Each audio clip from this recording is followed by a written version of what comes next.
Sejumlah warga korban banjir yang merendam 5 kecamatan di Aceh Utara Minggu malam terpaksa mengungsi ke rumah ibadah. Para korban banjir juga membutuhkan bantuan logistik untuk kebutuhan makanan di pengungsian.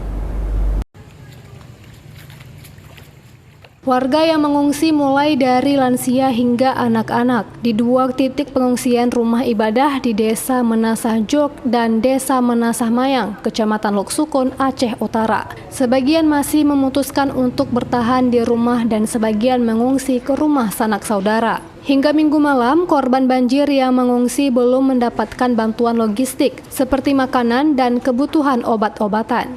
Para pengungsi juga mulai diserang penyakit. Menurut warga, air masih menggenangi rumah mereka. Ketinggian banjir mencapai 1 meter lebih. Mengingat cuaca masih mendung dan hujan terus berlangsung, kemungkinan air belum surut. Dari jam 12 malam kemarin. Berarti ini udah 2 malam, Bang, ya? 2 malam di sini kita. Untuk sementara ini ya kami pun butuh ada obatan, kalau kita tidak sakit atau makanan ringan gitu, snack gitu.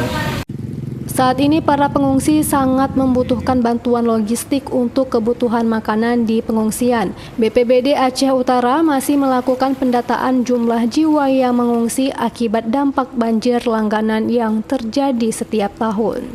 Dari Kabupaten Aceh Utara, Armia Jamil, iNews melaporkan.